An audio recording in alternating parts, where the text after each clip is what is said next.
I was close to death many times. I nearly drowned several times, and 3 or 4 times I found myself surrounded by fire. I survived deadly diseases during which doctors gave up on me. Seeing the extraordinary events happening to me, my parents believed that I was destined to become a priest, just like my father. I told them I did not believe in God and therefore did not want to follow in my father's footsteps, but he was adamant. If not for one event that happened to me, I would have had to submit to my parents' will, and you would never have heard of me, wrote the famous scientist and inventor Nikola Tesla in his diary. The scientist admitted that in his youth he called himself an atheist and remained so for 40 years. But one day, Nikola Tesla acknowledged that God does exist. The scientist described this moment in detail in his diary, when Nikola Tesla was an atheist. My childhood and youth were unusual and remarkable. During that time, numerous incidents occurred to me. Somehow, I miraculously escaped raging dogs, boars, and other wild animals. My life was threatened by both water and fire. It's hard to think of something that didn't happen to me. The fact that I am still healthy and strong can almost be considered a miracle, Tesla recounted during a speech at the American Institute of Electrical Engineers in 1917.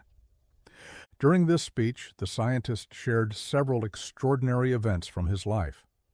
When Tesla was 6 years old, he went for a walk near a cemetery where there was a large chapel. The boy wanted to find swallow nests there. His search lasted too long, and Tesla had to spend the night alone in the cemetery. The scientist recalled that it was the most terrifying night of his life. Children and adults in the area believed that ghosts lived in the chapel, and they were afraid to go there even during the day.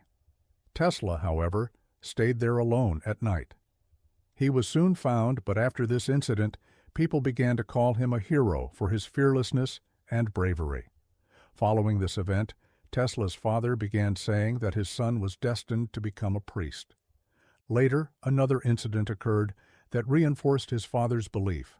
Once, young Nikola climbed onto a structure on the farm. He slipped and fell directly into a cauldron of milk that was boiling over a fire. The boy swore that the milk in the cauldron was boiling at the time. Whether that was true or not, we cannot say, but the boy was pulled out unharmed, with only a burn on his knee. When my mother heard about what had happened, she held her head in her hands, and my father exclaimed, "A miracle happened to my boy. Have you ever seen anything like this? No, he will be a bishop no matter what." Tesla understood that after finishing school, he would have to either obey his father's will or run away from home. But running away was not necessary. One event changed everything. Before graduating from school, Nikola Tesla contracted cholera. At the same time, he suffered from other ailments. Even though everyone encouraged Nikola by telling him he would recover, the family had already ordered a coffin for him. One day, Nikola called his father over and said, "If you want me to recover, I will. But when I do, you must let me study engineering." The promise was made. When Tesla recovered, he was allowed to go to Austria, where the best polytechnic school was located at the time. In my youth, I did not believe in God. Being an atheist in a priest's family is like a goose in a flock of sheep, a rare occurrence. When I told my father that I did not want to follow in his footsteps because I didn't believe in God, he was not angry. He said that true faith comes through doubt. At that point, I blurted out, "There are so many diseases, sufferings, evils, and wars on earth. If we had a creator, he wouldn't have made life for his beloved humanity so absurd and terrible." I can also say that internally I was religious, though not in the traditional Orthodox sense. I believed in science and that it would unlock the greatest mysteries of our existence. How Nikola Tesla came to faith. Nikola Tesla admitted that he owed his discoveries not to his intellect, but to moments of enlightenment that occurred to him quite often. The scientist claimed he could foresee the future and find answers to any question in it. Tesla's first enlightenment occurred in 1882, While on a walk, he vividly envisioned the image of an alternating current motor. Since he didn't have paper to draw on, he sketched it on the sand. After that, other moments of enlightenment followed. Tesla became deeply interested in these occurrences and sought to find their source. To understand these moments, Tesla consulted representatives of psychological science, but no one could provide a satisfactory explanation, so he began searching on his own. The scientist hypothesized that an alien civilization was giving him these insights. Later, however, Tesla admitted that one of his discoveries helped him understand this hypothesis was incorrect. Many years later, living in America, Tesla finally found the answer.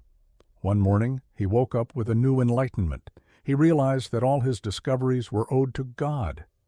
It was through these moments of enlightenment that God sent him proof of his existence. Finally, the day came when I realized that God exists, Tesla wrote in his diary. That morning, despite having work to do, he forgot about everything. He went downstairs from his room, got into a taxi, and excitedly told the driver to take him to an Orthodox church. However, the driver did not know the way. The two drove around New York City like madmen, unable to find a single church. Whenever the driver saw a police officer, he stopped to ask for directions. None could help. I was excited and confused at that moment. I could have called someone I knew and asked where they prayed, but I didn't think of it. After an hour of searching, one policeman remembered that there was an Orthodox church near his home. "It has those onion domes with crosses on top," he said. "Yes," I shouted so loudly that both the policeman and the driver jumped. "The onion domes! That's where we're going." They arrived at the Church of St. Nicholas on 97th Street. Tesla saw this as the last sign sent to him from above. Finding faith for the first time, he prayed in the church dedicated to the saint whose name he was given at baptism. Tesla believed that God helped him make each discovery not so that he could claim another patent, but because science should serve humanity, not personal interests.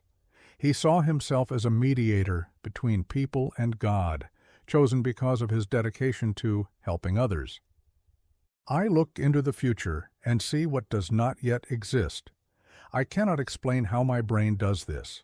I just think about something, and then the image of the object appears before me. Each discovery brings me closer to believing in the existence of a higher law. Though I am still placed among materialists, I no longer belong to them. A long journey led me to faith, just as my father had predicted, though he did not live to see the day, Tesla wrote in his diary. Subscribe and share your thoughts in the comments. Thank you for watching.